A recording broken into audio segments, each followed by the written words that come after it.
नमस्कार दोस्तों, स्वागत है आप सभी का विजडम पॉइंट पर। दोस्तों, हम देख रहे हैं हिंदी साहित्य से संबंधित एक महत्वपूर्ण श्रृंखला जो कि आधारित है घटना चक्र पर। इस श्रृंखला के अंतर्गत हम देख रहे हैं भक्ति काल, और भक्ति काल में हम देख रहे हैं राम भक्ति धारा के कवियों को और उनसे जुड़े हुए प्रश्नों को। तो चलिए देखते हैं आज का पहला प्रश्न।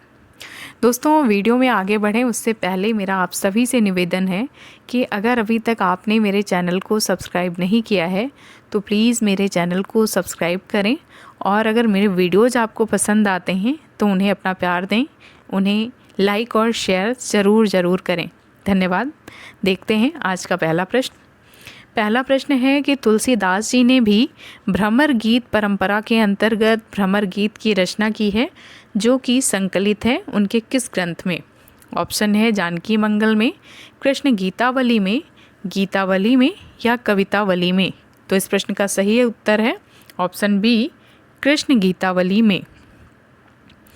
गोस्वामी तुलसीदास ने भी भ्रमर गीत परंपरा के अंतर्गत कृष्ण गीतावली या गीतावली रचना में भ्रमर गीत का प्रसंग उठाया है। इस रचना के कुछ पद सूरसागर में से मिलते हैं। इनकी भाषा ब्रज है।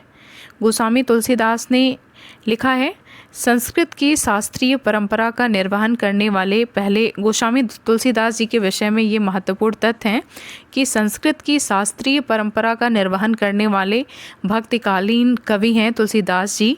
गीतावली को उन्होंने मुक्तक शैली में लिखा है, जिसे मुक्तक काव्य भी कहा जाता है। गीतावली की रचना इन्होंने सूरदास का अनुकरण करते हुए लिखा है। किसने? तुलसीदास जी ने। अगला प्रश्न देखते हैं। भक्ति काल के किस कवि ने संस्कृत को छोड़कर भी संस्कृत की शास्त्रीय परंपरा का निर्वहन किया है? ऊपर के प्रश्न में इसका कहीं ना कहीं विकल्प था, तो आपको ध्यान देना है कि भक्ति काल के किस कवि ने संस्कृत को छोड़कर भी संस्कृत की शास्त्रीय परंपरा का निर्वहन किया है? ऑप्शन है जायसी, सूरदास, तुलसीदास या नंददास। तो इस प्रश्न का सही उत्तर है ऑप्शन सी, तुलसीदास जी ने। अगला प्रश्न है, गीतावली है क्या है? एक मुक्तक काव्य है, एक प्रबंध काव्य है या एक अतुकांत्र काव्य है, या इनमें से कोई नहीं है? तो ऊपर आपने देखा था कि गीतावली एक मुक्तक काव्य है। ऑप्शन ए, मुक्तक काव्य। अगला प्रश्न है, तुलसीदास ने किस काव्य की रचना सूरदास के अनुकरण पर की है? तुलसीदास ने किस काव्य की रचना सूरदास के अनुकरण में की है? ऑप्शन है दोहावली, कवितावली, जानकी मंगल या गीतावली। तो इस प्रश्न का सही उत्तर है ऑप्शन डी, गीतावली या कृष्ण गीतावली। Option D. अगला प्रश्न है, कीरत भनित भूति भली सोई, सुरसरि सम सब कह हित होई। ये किसकी पंक्तियां हैं? ये प्रसिद्ध पंक्तियां हैं और आपको बताना है कि ये पंक्तियां किसकी हैं। ऑप्शन है तुलसीदास की, सूरदास की, नंददास की या कबीर की। तो ये पंक्तियां हैं तुलसीदास जी की। अगला प्रश्न है, रामचरितमानस का ज्ञान दीपक प्रसंग किस कांड में वर्णित है?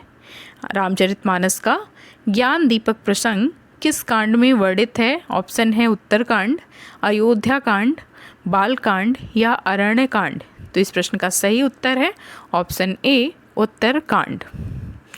गोस्वामी तुलसीदास जी ने उत्तरकांड में श्री राम वशिष्ठ संवाद, नारद जी का अयोध्या आकर रामचंद्र जी की स्तुति करना, शिव पार्वती संवाद, गरुण मोह तथा गरुण जी का काक भिशुंडी जी से रामकथा एवं राम की महिमा सुनना, काक भुसुंडी जी के पूर्व जन्म की कथा, ज्ञान भक्ति निरूपण, ज्ञान दीपक और भक्ति की महान महिमा, गरुण के साथ प्रश्न और काक भुसुंडी जी के उत्तर आदि विषयों का विस्तृत वर्णन किया गया है। किसमें? तुलसीदास जी के उत्तरकांड में। अगला प्रश्न है, रामचरितमानस से किस संवाद का संबंध नहीं है? ऑप्शन है शिव पार्वती संवाद, राम सीता संवाद, याज्ञवल्क भरद्वाज संवाद या काक भुसुंडी गरुण संवाद। दोस्तों, इस प्रश्न पे स्टार लगा हुआ है, इसका मतलब कि ये प्रश्न विवादित रहा है। आइए इस प्रश्न की व्याख्या देखते हैं, जिससे हमें इस प्रश्न को समझने में मदद मिलेगी। इसमें लिखा है कि रामचरितमानस का संबंध विकल्प में सभी संवादों से है। इसका मतलब कि ये मूल्यांकन से बाहर कर दिया गया होगा प्रश्न। ये चारों संवाद मिलते हैं रामचरितमानस में, ध्यान दीजिएगा। रामचरितमानस में शिव पार्वती संवाद भी है, राम सीता का संवाद भी है, याज्ञवल्क्य भरद्वाज संवाद भी है और काक भुसुंडी गरुड़ संवाद भी है। तो इस प्रकार से इसमें से कोई विकल्प इसका सही नहीं है। अगला प्रश्न है, गोरख जगायो जोग भगति भगायो लोग, ये काव्य पंक्तियाँ इनमें से किस कृति में हैं? गोरख जगायो जोग भगति भगायो लोग, ये पंक्तियाँ किस में हैं? ऑप्शन है बीजक, गोरखबानी, कवितावली या नाथबानी। तो सबसे पहले तो ये जान लीजिए कि ये पंक्तियाँ हैं तुलसीदास जी की, और तुलसीदास जी की हैं तो इसमें से आप जान गए होंगे कि इसमें से तुलसीदास जी की रचना कौन सी है। जाहिर सी बात है ऑप्शन सी, कवितावली। इसलिए ये पंक्तियाँ तुलसीदास जी के कवितावली से ली गई हैं, ऑप्शन सी। गोरख जगायो जोग भगत भगायो लोग काव्य पंक्तियाँ गोस्वामी तुलसीदास जी द्वारा रचित कवितावली से उद्धृत हैं। इस कृति में कुल 7 कांड हैं, जिसके उत्तर कांड में कलिकाल का वर्णन तथा वाराणसी का भी वर्णन है। यह कृति कवित्त और सवैया। अगला प्रश्न है, नीचे 2 वाक्य दिए गए हैं, इनमें से एक कथन है तथा दूसरे को कारण की संज्ञा दी गई है। कथन है कि राम काव्य का प्रतिपाद्य विषय धार्मिक और भक्ति प्रधान है, इसलिए कवियों ने भगवान राम की प्रतिष्ठा में संस्कृत शब्दावली को अधिक स्वीकार किया है। इसका कारण है, जहाँ धर्म और दर्शन का प्रसंग हो तथा उच्च काव्य सौष्ठव दिखाना हो, वहाँ तत्सम की प्रधानता स्वाभाविक है। तो इस कथन में आपको क्या लगता है कि राम काव्य का प्रतिपाद्य विषय धार्मिक और भक्ति प्रधान है, इसलिए कवियों ने भगवान राम की प्रतिष्ठा में संस्कृत शब्दावली को अधिक स्वीकार किया है। तो ये कथन गलत है, और कारण जो इसका दिया हुआ है कि जहाँ धर्म और दर्शन का प्रसंग हो तथा उच्च काव्य सौष्ठव दिखाना हो, वहाँ तत्सम की प्रधानता स्वाभाविक है। तो ये बात सही है कि जब उच्च काव्य सौष्ठव की बात आती है तो वहाँ तत्सम की प्रधानता होना स्वाभाविक है। तो इस प्रश्न का उत्तर हो जाएगा कि कथन जो ए है वो गलत है और आर सही है, तथा ए की सही व्याख्या आर नहीं है, ऑप्शन बी। इस प्रश्न की व्याख्या देखिएगा, आपको ये प्रश्न और अच्छे से समझ में आ पाएगा।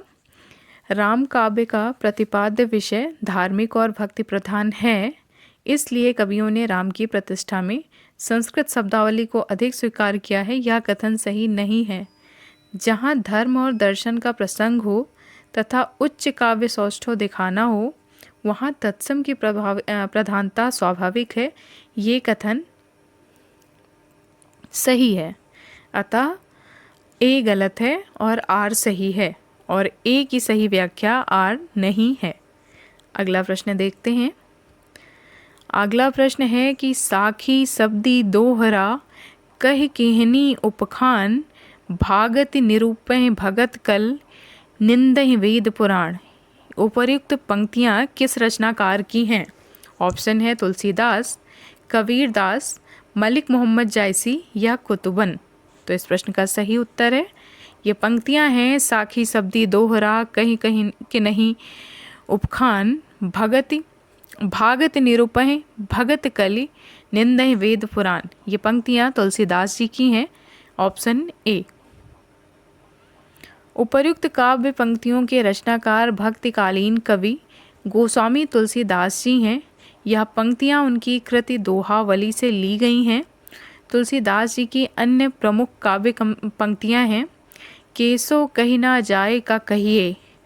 जब ये वनय पत्रिका में लिखते हैं अपने कि केसो कही ना जाए क्या कहिए, अगली पंक्ति है जो कि महत्वपूर्ण है, का भाषा का संस्कृत प्रेम चाहिए साच।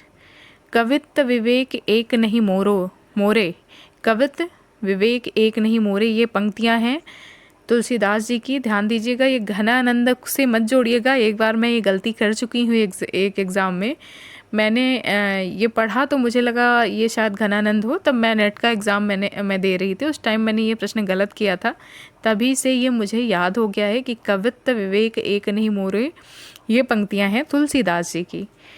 छंद सोरठा सुंदर दोहा, ये पंक्तियाँ तुलसीदास जी की हैं। राम जपु राम जपु राम जपु बाबरे, ये पंक्तियाँ तुलसीदास जी की हैं। एक और महत्वपूर्ण पंक्तियां हैं जो कई बार परीक्षा में पूछी भी गई हैं। धूत कहो और धूत कहो, रजभूत कहो, जुल्हा कहे को, ये पंक्तियां हैं तुलसीदास जी की। यहाँ कंफ्यूज आपको ये नहीं होना है कि ये, क्योंकि जुल्हा या जुलाहा कबीरदास जी से संबंधित शब्द है, लेकिन आप जो है ध्यान दीजिएगा, ये पंक्तियाँ धूत कहो और धूत कहो, रजपूत कहो, जुल्हा कहे को, ये पंक्तियाँ तुलसीदास जी की हैं। अगला जो प्रश्न है वो भी एक कथन और कारक का प्रश्न है। कथन है, तुलसी के मत में निर्गुण रूप सुलभ अति, सगुन जान नहीं कोय, सुगम अगम नाना चरित, सुन मुनि मन भ्रम होए। ये स्थापना है और इसके पीछे का तर्क है, क्योंकि सगुण आकार की उपासना और अनुभव को दायरे में लाना सहज है, जबकि निर्गुण निराकार की उपासना और अनुभूत नितांत कठिन। नीचे दिए गए कूट का प्रयोग करके सही उत्तर का चयन करना है।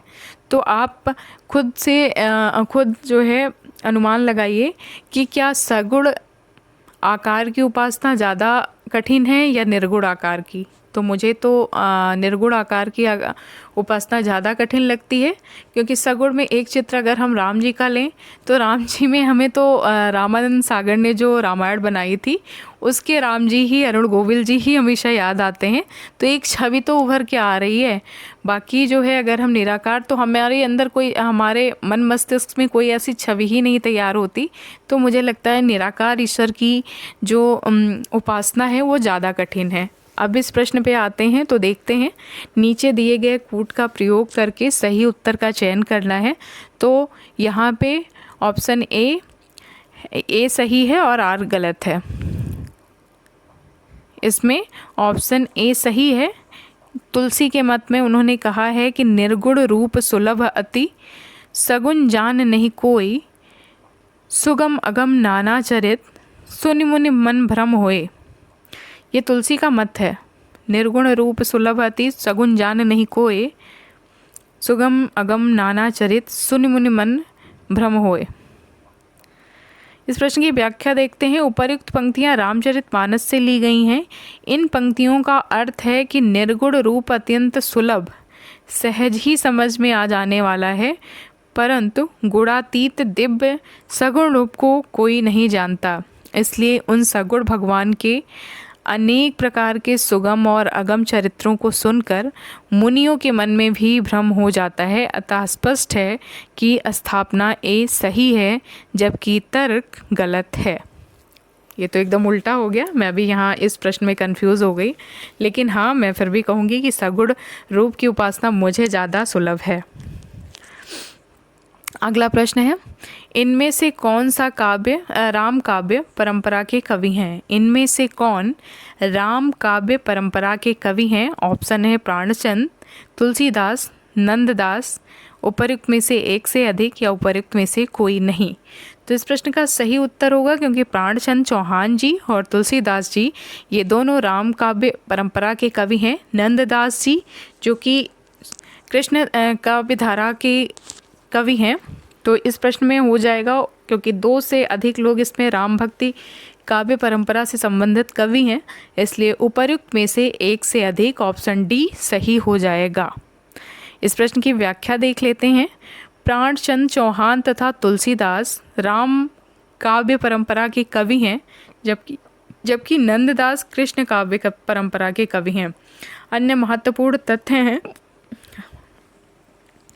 राम काव्य परंपरा के कवियों के नाम अगर हम देखें तो रामानंद जी, तुलसीदास जी, अग्रदास जी, विष्णुदास जी, कृष्णदास वैहारी जी, नाभादास जी, प्रियादास जी, केशवदास जी, प्राणचंद चौहान जी, हृदय राम जी, लाल दास जी और माधव दास जी आदि हैं राम काव्य परंपरा के कवि।